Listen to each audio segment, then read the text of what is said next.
Hi, this is Todd Geis with Geis Interactive, and today I want to talk about MD5 hashes. FileMaker 13 shipped with getContainerAttribute, a new function which allows you to query a container field for various attributes about the image that's inside that container. One of them was an MD5 hash.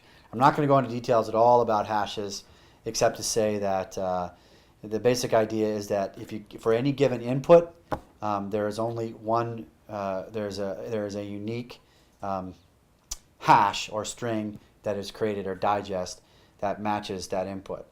So if you see here on the screen behind me, I've got an image in a container field, and this is what the feature was sort of designed to do. And you can see on the right there, that is the hash of this hummingbird image that I took. If I change out the image, that's the same image. If I change out the image, here's another image, to a different hummingbird, the hash changes, and if I change it back, we get a different hash. So that was how the feature was designed, was to give you the MD5 of images in a container field. However, it can also do other things. So let's take a look at that function. So it's a container function, and there it is, and it says that it takes a source field and an attribute name. Now we know the attribute name is MD5, and it appears that it only takes a field, but in fact it can take any string. So here is my name, and there is the hash of my name. And of course this is case sensitive, which is kind of cool, so if I change that, we're going to get a very different hash. So so what this means is that we can use getContainerAttribute to do MD5 hashes of text strings in FileMaker, which is cool. Has a lot of interesting uses, and next I want to show just a couple. So first might be storing passwords. So let me go to the record. I need this guy right here. All right. So this isn't recommended, but lots of people do this. They'll, instead of using FileMaker's built-in security for get account names and passwords, they will create their own account table and they will store username and passwords in the database. Now, often they would do this using an encryption plugin to encrypt the password before storing in the database, and that's a good idea. But now we can do that with the MD5 hash function. So I've got a script here, and I'm just going to run it, and it is going to bring up a dialog where I type in a password. Let's call it donut, and it will create a hash of that string. Now, I'm also using a salt that changes the password a little bit before it actually hashes it. And in this case, I'm using a string. It says, you see right here, tiny blue carrots. And what this script does is it takes whatever password I give it and it returns back the hash, first putting a salt of tiny blue carrots in front of it. And so what happens if we run this script, let's just walk through it and see what happens. We're going to get our dialog. I'm going to type donut, and then it's going to, let's open up the data viewer. You can see we have password is set to donut. That's good. Now we're going to hash the password. This is the script we just looked at. So we have our password there, and now we have our salt, and now we're going to combine those two into the string to hash tiny blue carrots donut, and then we're going to hash it, hand that back to the calling script, and set that into the field in the database. So that's how we hash it. Now we're going to use that same salt when we want to actually find the user in the database based on that password.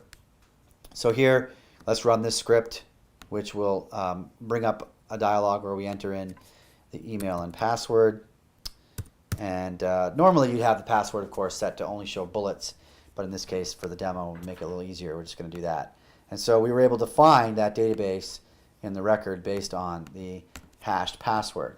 So that's a cool thing. That if you're out there using this technique of storing username and passwords in your FileMaker database, it's a real good idea to apply some level of encryption, and the MD5 hash function does a pretty good job of doing that, just like we showed here. So the other thing I wanted to show is a new thing I'm playing around with that I think is kind of interesting. And what this is it is a way to hash found sets. So what do I mean by that?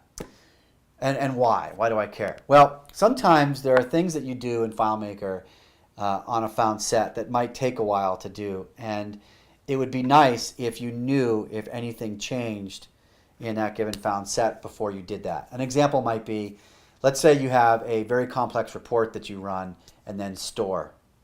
And if nothing's changed in the database, there's no reason to go through and actually redo that complex report and then PDF it or then store it in another table so it displays real fast to your users. If nothing's changed, there's no reason to go ahead and do that. So it would be great if you could store the MD5 hash of that found set and check that first before you did that massive computation. You might be the same for maybe you're doing virtual lists and you calculate this massive virtual list. You loop through a bunch of records, get the massive virtual list, and then 10 minutes later you want to refresh. Well, maybe that data has changed, maybe it hasn't. So how do you know, right? How do you know whether or not anything in that found set has changed? And so that actually is kind of tricky without doing an MD5 hash. So here's the way that I came up with for doing that. We're going to use another function called listOf to get us a list of IDs and timestamps for every record in the database. And I've got that field displayed here. And since there's only one record in the found set, this is the thing we're getting, which is the ID and the timestamp, the modification timestamp. And you can see here's the hash of that found set. Now we've only got one record in the found set. That's no big deal. But the cool thing is if I change this, right, that hash changes right away. So I've changed it and the hash changes. Now that doesn't seem like that big a deal, but what if it was the entire found set? So there is the whole found set, and there is a hash for that entire found set. And now if I change it, or imagine I change any record anywhere, and the hash is going to change. So now this does depend on the sort order as well. So if the sort order changes, you're going to get a different hash. But as long as the sort order is the same, you have a very, very, very simple way to tell whether or not anything in that found set has changed since the last time you did that MD5 hash. So that I think is pretty nifty, and I think could have some uses in optimizing solutions that do heavy-duty computation across large found sets. That's it. Thanks very much. Bye-bye.